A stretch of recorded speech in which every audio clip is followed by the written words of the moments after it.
Hi everybody, welcome to this demonstration video. My name is Dimitri Topitsis. I'm a professor at UW-Milwaukee, the clinical director at the Institute for Child and Family Wellbeing, and I'm the creator of the TSBIRT protocol.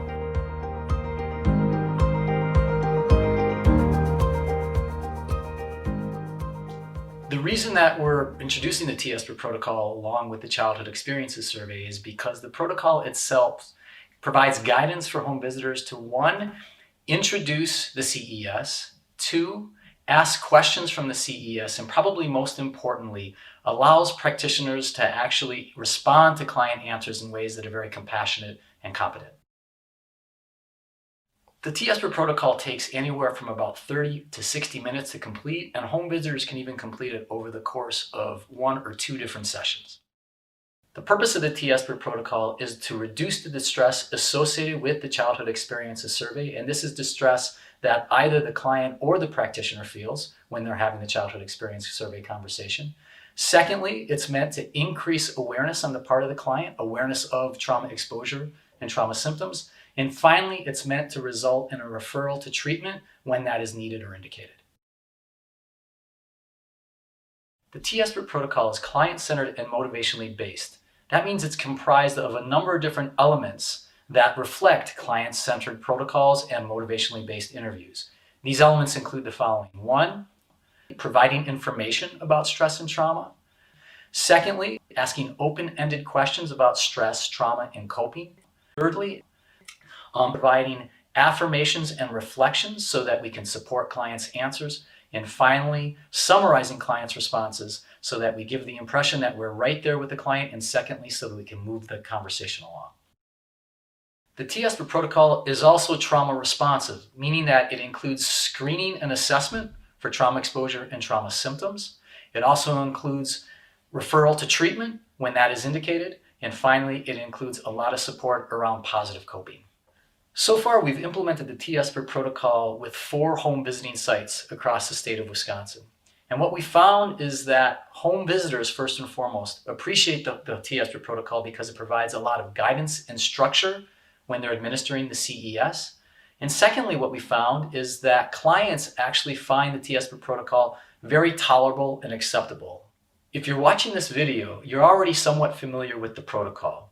And what you're going to see now is 2 different role plays with the TSBIRT protocol. I'm going to administer, or I'm going to lead the protocol with 2 different actors or clients. The first scenario is going to feature Jenna Nitkowski. Jenna is a PhD student at UW-Milwaukee and a research assistant for the Institute for Child and Family Wellbeing. What Jenna's going to do is she's going to play the role of a client who's a little less talkative than the average client. My task in this scenario is to invite Jenna to be a little bit more talkative and to disclose a little more information about her experience. The second scenario is going to feature Chelsea Sweeney as a client. Chelsea is a graduate student at UW-Milwaukee also, and she's going to play the part of a client who's really talkative and wants to share a lot about herself. My task in this scenario is to respect and honor Chelsea, but at the same time contain the conversation and move it along as quickly as I possibly can. As you watch this video, try to take note of the trauma-informed, client-centered, and motivationally based skills that I use. As a quick aside, all the information that Jenna and Chelsea share is strictly fictitious.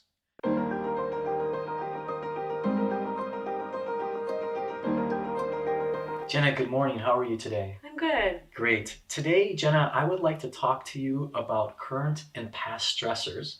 And the reason I'd like to have that conversation is because we know encounters with stress, either in the present or in the past, can affect our health, our well-being, and our parenting. Is it okay if we talk about that today? Sure. Okay, great. So can you tell me, what are the current major stressors that you're facing in your life right now? Right now, I would say mainly issues with my son. Okay. I'm separated from his father, so we're going through a long custody battle. And he's having some issues in school, acting out, things like that. Okay. So that's been a lot on my mind and kind of lasting a while. Got it. Yeah. So a little concerned about your son's behavior in school. Yes. Is the custody battle stressful for you? Yes. Yeah. Very. I would suspect. Mm-hmm. Yeah. Mm-hmm. Any other major stressors that you would like to mention right now in your life? Money. Now that we are separated, it's a little more challenging. That's always a worry. Understood. Constant on my mind. Mm-hmm. Yeah. Understood. Yeah, that makes sense. Can you tell me a little bit about the custody battle? Has it been going on for a long time? Is it pretty severe? Is it intense? What's happening now? It's about a year. Okay. It's been going on. Just a mess. Just trying to battle with that and supervised visits, and yeah, it's just been a headache. Understood. See, now you Yeah. have to share time. Mm-hmm. Your son has to share time with Mm-hmm. his father. Right. Understood. Okay. Any other major stressors that you'd like to mention? Those are probably the main ones right Makes now. sense. Son's behavior, the custody battle, and finances. Right. Okay, so those are current stressors, Jenna. And now I'd like to ask you questions about previous stressors, particularly experiences that you had during childhood, like childhood adversities, we like to call them. Okay. And these are experiences that you may have had inside or outside the home, or within the family and outside the family. And oftentimes these are experiences that can have sort of long-lasting effects. So the reason that's why we like to ask about them, because we know that they can really sort of wreak havoc in our lives sometimes. Mm-hmm. So is that okay if I ask you these questions? Sure. Okay, great. So, and I'll share with you the answers so that you can kind of see the answer categories to each of these questions. Okay.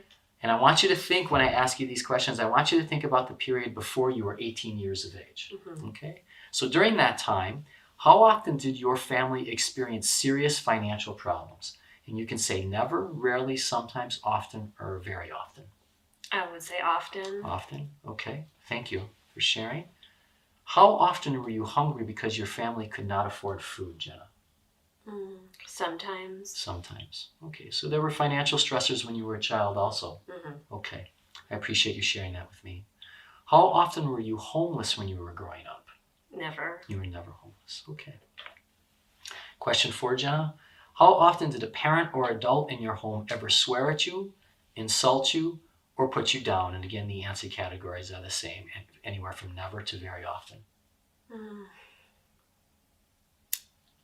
I would say often. Often. Okay. I'm sorry to hear that, and I appreciate your honesty. Thank you. How often were you bullied or severely teased by other children or adolescents? And this doesn't mean kids in the household, your siblings, for instance. This means kids outside the household. Okay, never. Never. Okay. Again, thank you for your answer. Number 6, Jenna. Before age 18, how often was there an adult in your household who tried hard to make sure your basic needs were met? And by basic needs, we mean food, shelter, clothing, and medical care. I would say sometimes or often. Okay. Which one would you say? Sometimes or often, if you had to choose one? Often. Okay. So you felt as if there were people in your households, adults in your household who were taking care of you, at least these basic needs? Yeah. I mean, Okay. there are just times of stress, but I think I guess overall I would say often. Okay. Good to know. Thank you. How often was there an adult in your household who made you feel safe and protected? Often. Often. Okay. Now, the next questions I'm going to ask, the next 3 questions, have different answer categories, Jenna. They vary from never to once to more than once. Okay. Okay? Mm-hmm. So before age 18, how often did a parent or adult in your home ever hit, beat, kick, or physically hurt you in any way? And don't include spanking. Never. Never? Okay. How often did your parents or adults in your home ever slap, hit, beat, kick, or physically hurt each other? So not you, but each other. Never. Never. Okay.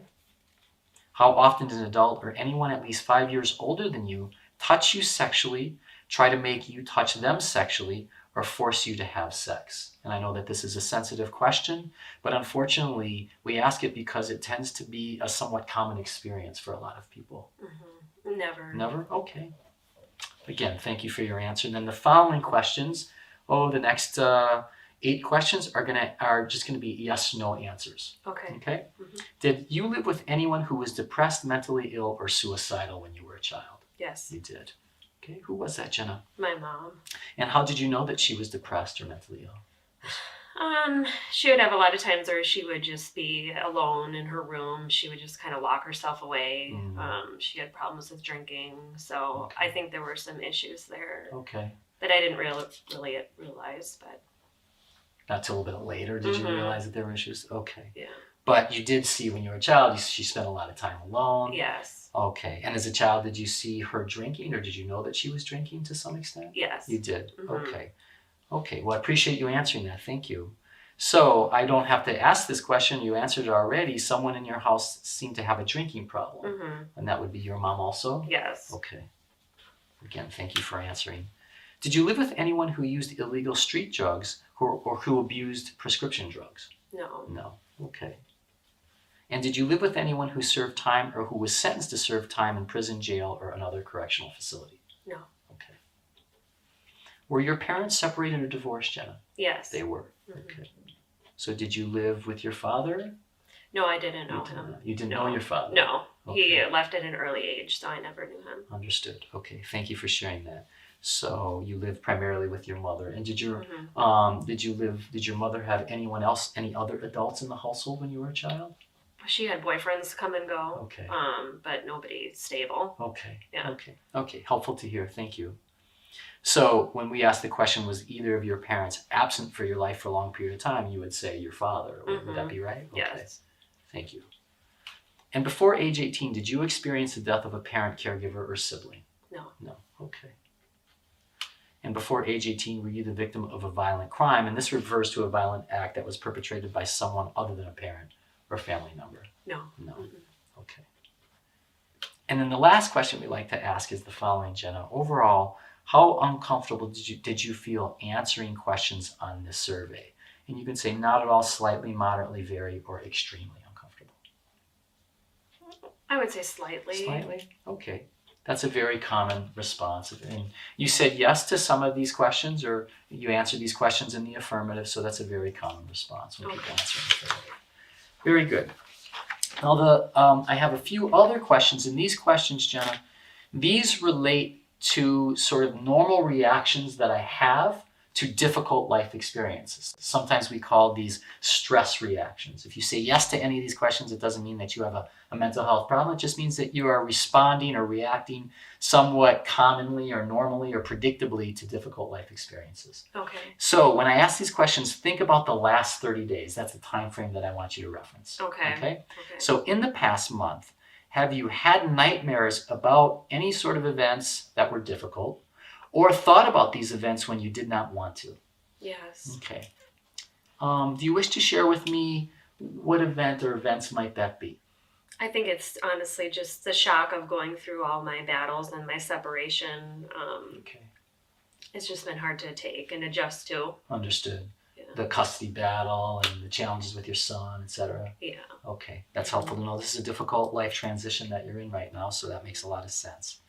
Number 2, in the past month, have you tried hard not to think about the events or went out of your way to avoid situations that reminded you of them? Yes. You have, okay. And in the past month, have you been constantly on guard, watchful, or easily startled? No. No? Okay. And in the past month, have you felt numb or detached from people, activities, or your surroundings? Yes. You have. Okay. Again, thank you for answering honestly.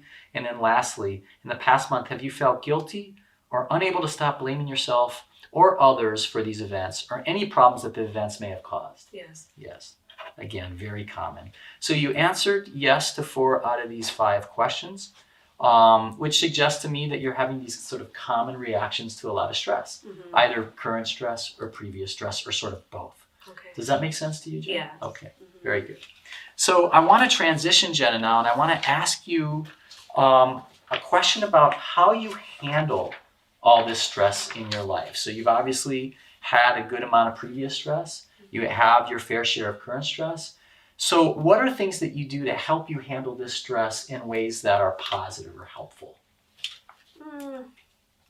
If I'm having a rough day, I'll call one of my friends. Okay. I have a good friend that I talk to a lot about this stuff that I'm going through, so I'll call her. Sometimes I'll watch like a YouTube video. Okay. What do you like to watch, Jenna? Just anything funny, or I'll watch like dance videos. Nice. Nice. So you get your mind off yeah, of things a little bit. Try to distract myself. Yeah. Great. Anything else that you like to do to help you feel a little bit more grounded or a little bit more stable, a little stronger? I don't know. I guess listen to music. Okay. Yeah. Okay, great. Well, wonderful. It sounds like you have some good strategies to help you kind of strengthen yourself, feel a little bit more at ease, including listening to music, including kind of distracting yourself a little bit with some, YouTube videos that you enjoy. It's a good Mhm. strategy. But you also have a very good friend that you can rely on, Yes. that can kind of help you manage and kind of deal with all the difficulties that you're facing right now. Mhm. That's fantastic. That's good to hear. Do you have any coping skills that you use that you would like to change? Mm, I find myself getting pretty down a lot, Okay. where I just kind of don't feel like doing anything. Okay. Um, I don't know. Understood. So you kind of shut in a little bit when you're feeling that Yeah. way? Okay. Mhm. Again, that's very common. How often would you say that happens over the course of a week? Probably about twice a week. Okay. Okay. Do you feel like that kind of undermines your well-being or keeps you from doing things that you want to do Yeah. a little bit? Okay, Mhm. that's good to know. I appreciate you sharing that. Well, one thing that we know, Jenna, is that it can be hard to overcome some of these tendencies, like, oh, I like to kind of just isolate a little bit, or I don't do things that I normally like to do. It's hard to overcome that and at the same time deal with all your stress without the support of other people. So I'm really glad that you have a good friend that you can rely on.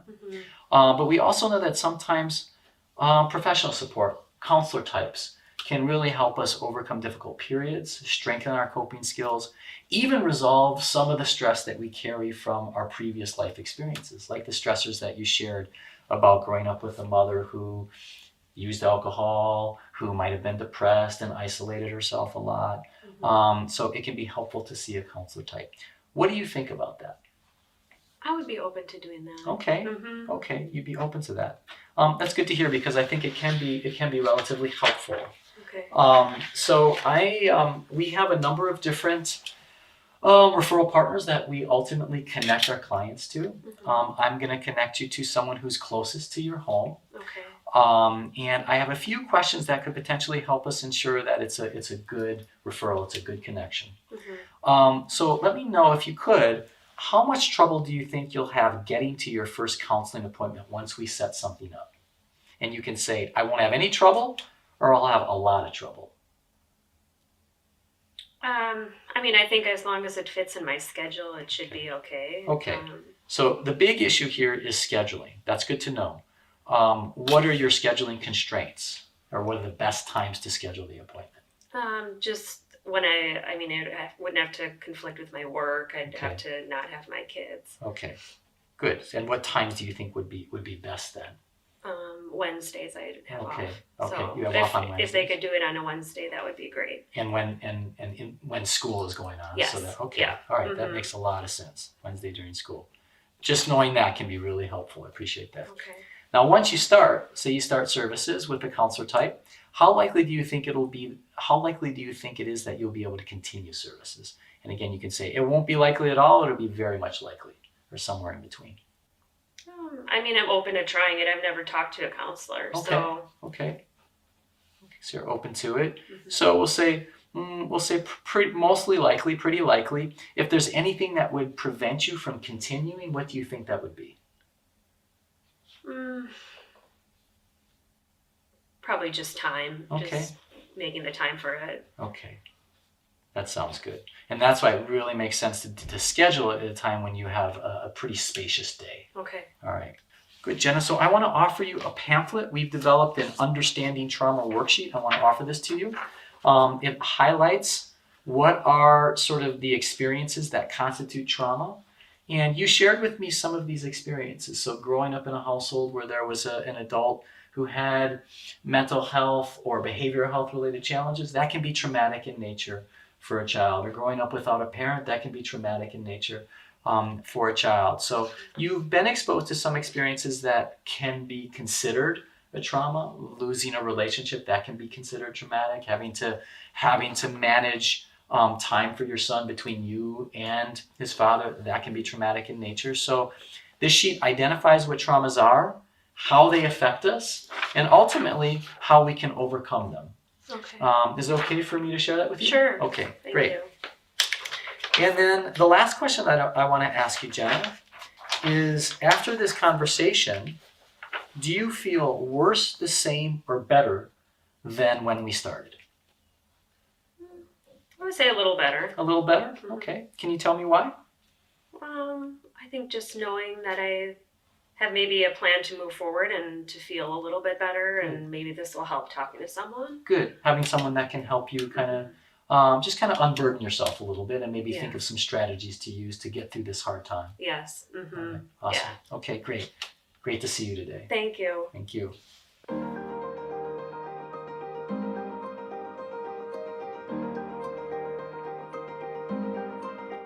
Hi everybody. Now you're going to see a second video that's going to feature Chelsea as the client. Chelsea's going to be a bit more talkative than Jenna was.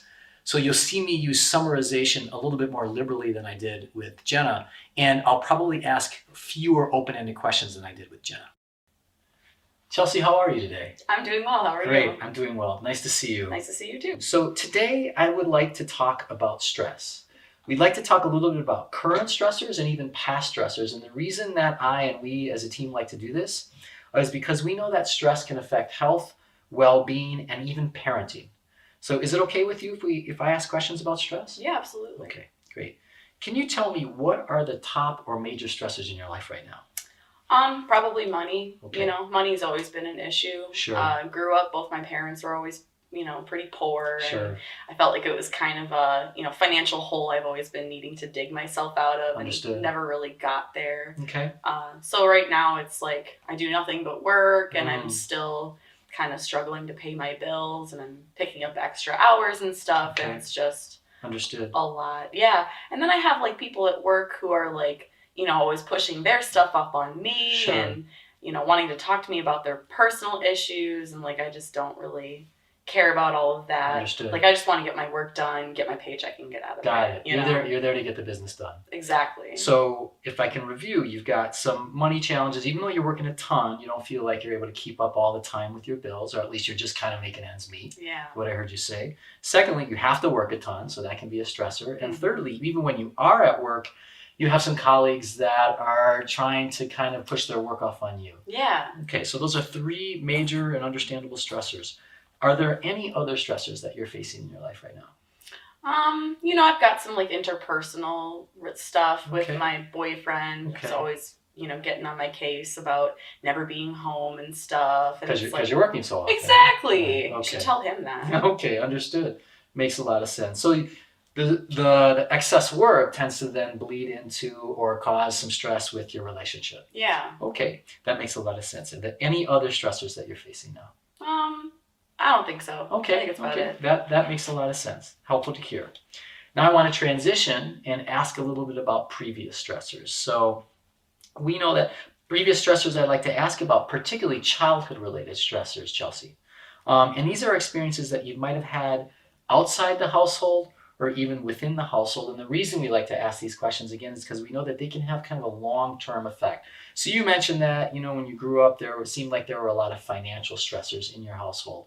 And sometimes when that happens, it can just have a long-term influence on us. So I'd like to ask you questions, well, similar to questions about experiences of financial stress as a child. Okay. Is that okay? Yeah. Okay, great. So, first question, as a child, how often did your family experience serious financial problems? And you can answer in the following ways. That you can say either never, rarely, sometimes, often, or very often. Very often. Very often. Yeah. Yeah. My parents were always poor, always working, never home. Is that right? Yeah, and it didn't help that my dad spent half his paycheck on alcohol, Okay. so. Okay, so Yeah. you're working a lot, and you noticed that your dad was drinking a lot, it sounds Yeah. like. Okay, I appreciate your honesty. Well, I'll ask a question about that just coming up. How often were you hungry because your family could not afford food? Again, you could say any one of these answer categories. Never all the way to very often. I would say maybe sometimes. Sometimes. Yeah, there was a couple times where they couldn't give me lunch money, and I had to like ask my friends to give me part of their lunch Understood. or whatever. Yeah. Understood. Okay. Well, you were resourceful. Yeah. Sounds like you were resourceful. Kind of had to be. So this didn't happen a lot, but it happened some of the time. Again, I appreciate your honesty. Thank you. How often were you homeless when you were growing up? Never. Never. Okay. Thank you. And how often did a parent or adult in your home ever swear at you, insult you, or put you down? And again, same answer categories. There was like normal punishment kind of Mhm. stuff. Like we would, I would do something, out of character or bad or whatever, then like give me Sure. a little swat on the butt. But that was Okay. pretty much about it. Okay. Yeah, would you say that's like rarely or never. Or... Oh, only you would know. So I'll say maybe rarely. Rarely? Okay. Yeah. Good. Again, I appreciate you answering honestly and thinking about it deeply.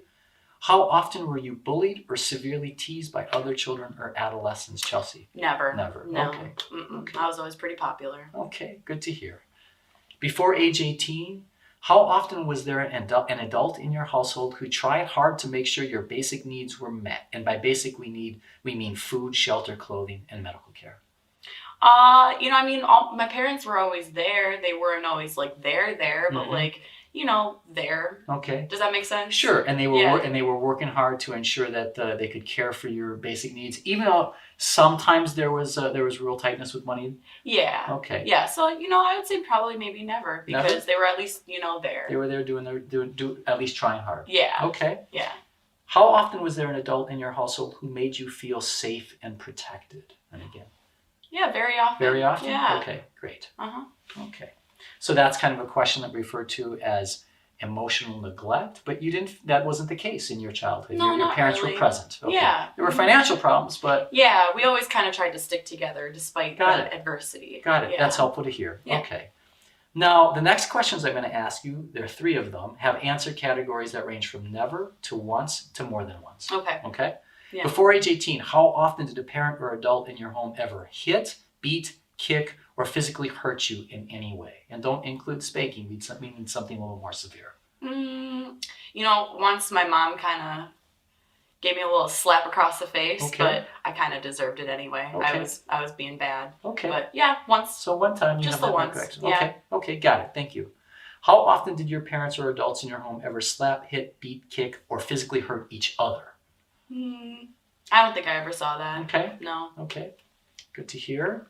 How often did an adult or anyone at least 5 years older than you touch you sexually, try to make you touch them sexually, or force you to have sex? I know this is somewhat sensitive, but unfortunately a lot of people have this experience, so we ask you. Yeah, well, I am a pretty open book, and I will let you know. I had an uncle when I was younger, and he would, be really inappropriate with me and always trying to touch on me and grab me and stuff, and I would tell him to stop and he wouldn't, but Understood. at one point my parents kind of saw what was happening and intervened, and I don't see that guy anymore, but definitely I felt uncomfortable, and I was pretty young too. I was probably like 12 or 13. Okay. So yeah. Understood. Well, I appreciate you telling me that story. Yeah. Sounds like your parents intervened.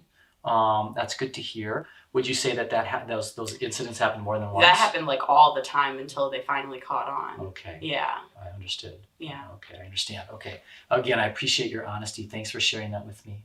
And again, I'm glad it ended the way it did, but I'm sorry it happened. Yeah, me too. Yeah. How long a period of time would you say that took place? I think it probably started when I was like 8 or 9. Okay. Yeah. Okay. And like I said, maybe 12 or 13 is when they finally caught on. I think he was really good at hiding it. Understood. And doing it when they weren't around and stuff like that. And then I just kind of kept it a secret because he told me to, and I didn't know any better. So yeah. So about 4 years-ish is what I'm with. Okay. Yeah. Okay. Thank you so much for sharing that with me, Jenna. Chelsea. It's okay. Okay. Now I'm going to ask you questions whose answers are either yes or no. Okay. Did you live with anyone who was depressed, mentally ill, or suicidal?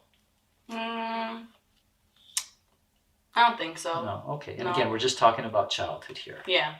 Did you live with anyone who was a problem drinker or alcoholic? You mentioned that your father drank a lot. Yeah, he like I said, spent half of his paycheck on alcohol, be at the bar all the time, coming home smelling like booze and cigarettes. Got it. Do you think that was a problem? Well, my mom hated it. Okay. And she would always talk about, oh, your dad's a drunk, and all that kind of stuff. And so it created some marital kind of strain. Yeah, they never got physical with each other, but you could tell that it bothered her. Understood. And it kind of bothered me too. And Understood. now I don't drink because of it. Oh, okay. Yeah. Okay, understood. Even as a child, that bothered you. It registered with you, huh? Well, yeah, because he would come in loud at 2 in the morning, and I'd be trying to go to sleep, and to wake up in the morning to go to school and stuff, and he'd be yelling at my mom and smelling like booze and stuff, and it was bad. Again, unfortunately, that's not uncommon, and it's not uncommon for children to feel distress around that. So I appreciate you sharing that with me. Yeah. Did you live with anyone who used illegal street drugs or who abused prescription medications? That's an interesting one, because my mom would she would take too much of her pain medication sometimes, and then she'd have to skip work, or she'd be like falling asleep in church and stuff like that. So and you could tell that had something to do with her pain meds. Well, yeah, because my dad would then be like, "Oh, you gotta stop taking those pain meds," and she'd be like, "You gotta stop drinking," and then it was just like a back and forth. It was too much. Understood. Yeah. So you would say yes to these? Yes, I would say yes. Did you live with anyone who served time or was sentenced to serve time in prison, jail, or another correctional facility when you were a child? No. No? Okay. Were your parents separated or divorced? Probably should have been, but no, they weren't. Okay. No. Okay. But again, thank you. Mm-hmm. Was either of your parents absent from your life for a long period of time, and don't include absence due to death of a parent? No. No? Okay. No. Again, thank you. Mm-hmm. We're nearing the end, Chelsea. Yeah. As you can see, before age 18, did you experience the death of a parent or a caregiver or sibling?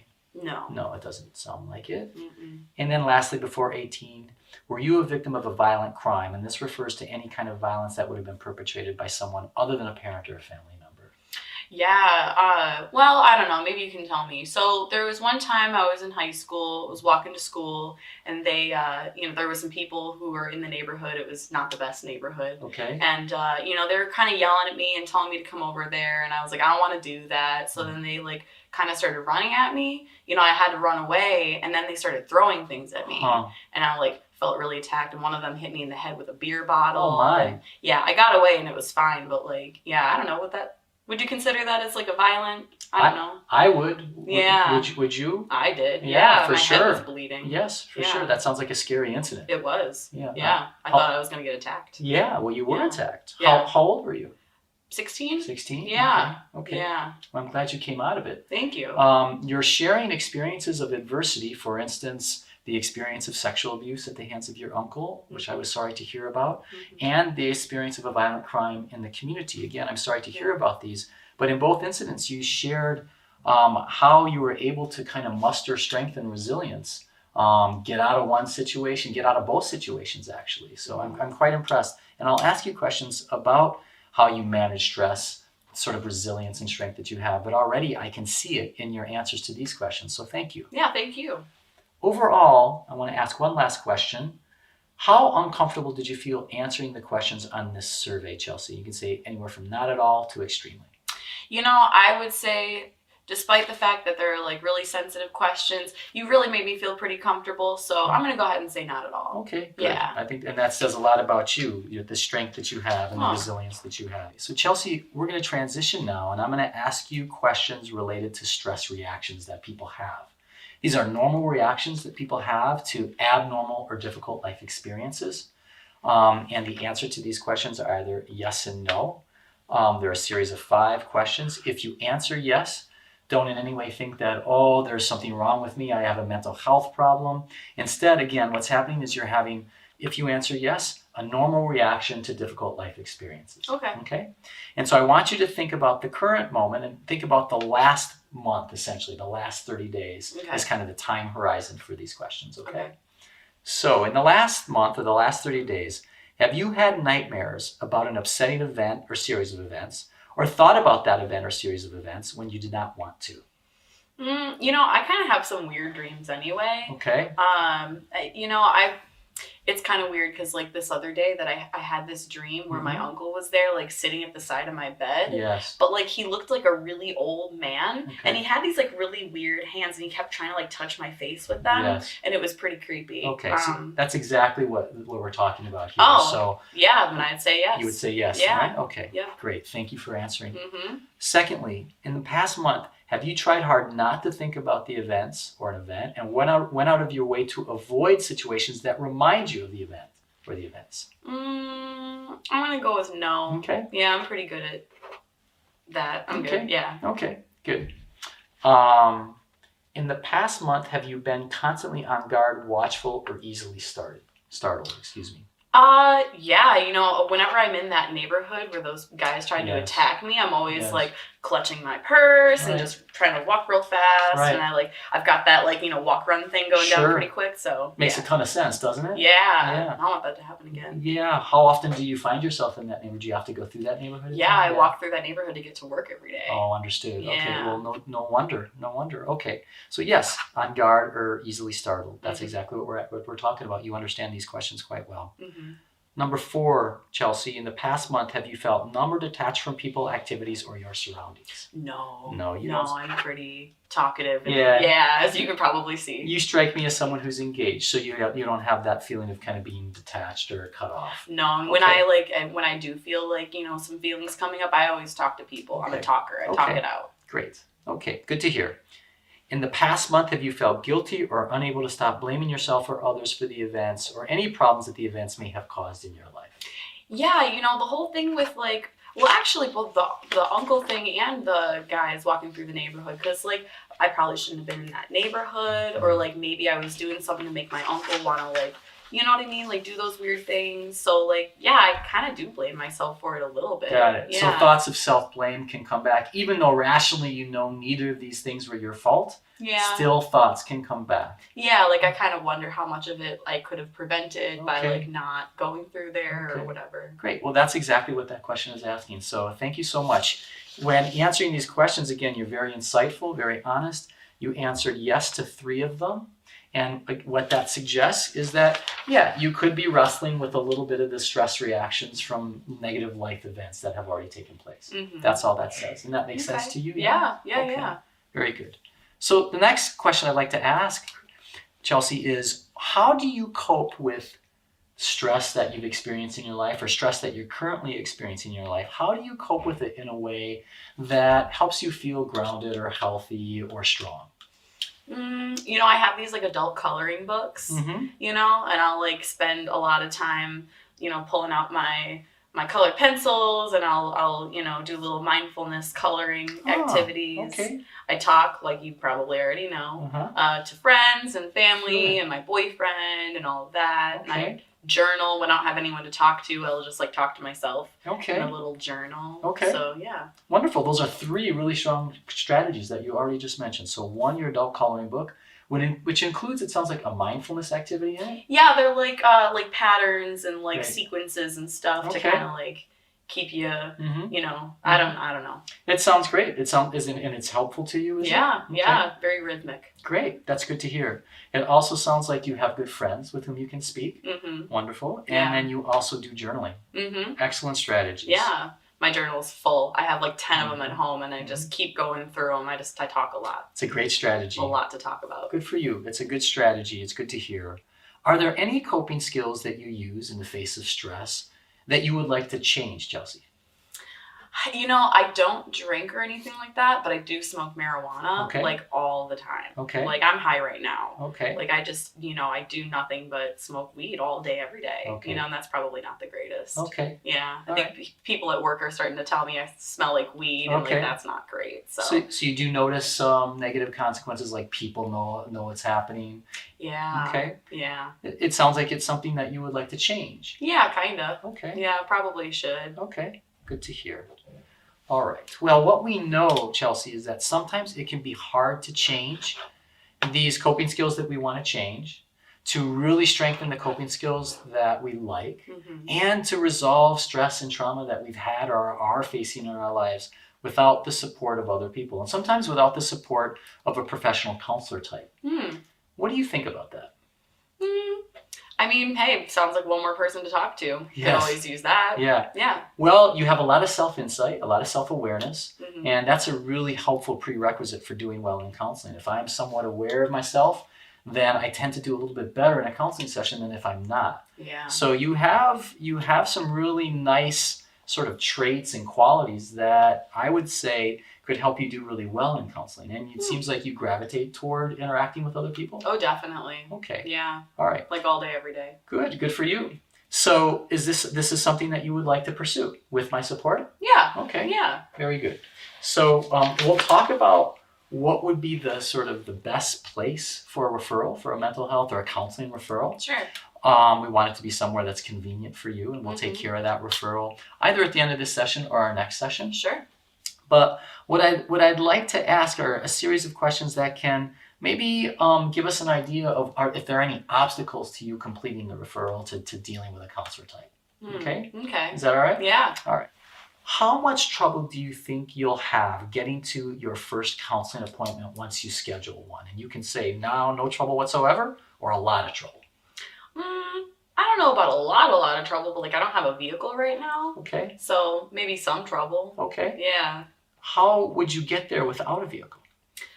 Probably walk. Okay. Or I might, take the bus or something like that. Okay. But it's getting cold out. I don't really is. want to wait for the bus. No, I appreciate that. So Yeah. so we'll have to make sure that this is, once we find a counseling center or a clinic or a counseling agency, that is convenient for you and hopefully within walking distance. That would be great. Okay. Yeah. Very good.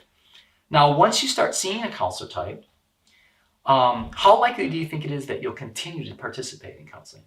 I think if I liked the counselor and Okay. it's all working out pretty well. All right. Yeah. So it's got to be someone that you like. I appreciate that. Yeah. Do you have a preference for a male or a female? Probably a female, just Good. because of the experiences I've had with men in the past. Yes. Yes. Yeah. That's helpful to know. Any other preferences or age preferences or anything like that? Would be nice to have someone around my age, but Okay. probably not necessary. Okay, that's very helpful to know. Yeah. Younger versus older. Then. Mhm. All right, very good. So it's helpful. The last couple things I'd like to do first, Chelsea, I'd like to share with you understanding and responding to trauma pamphlet Okay. or handout that we give to people. Mm-hmm. It identifies what are some potential traumas that are really common that people face. So for instance, sexual abuse as a child, Mm-hmm. common experience of adversity and trauma, growing up with an adult household member who has a substance abuse related issue. Yeah. So you've faced your fair share of adversities, experiencing community violence or violent crime in the community. Mm-hmm. That's a common trauma. So this identifies examples of trauma. What are the effects or consequences of experiencing trauma? Okay.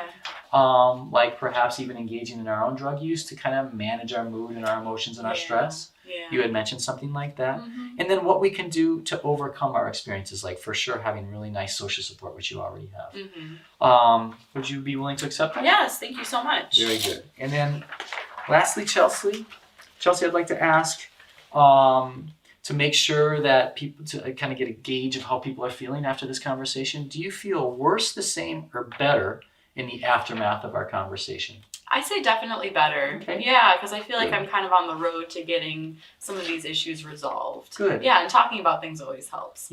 That's good to hear. Yeah. You talk very well about your life experiences. You Thank have you. a lot of insight, Mm. sort of a lot of sophistication around these issues. So I think I really look forward to working with you, and I look forward to connecting you with a counselor type who can be useful. Thank you. Yes, thank you.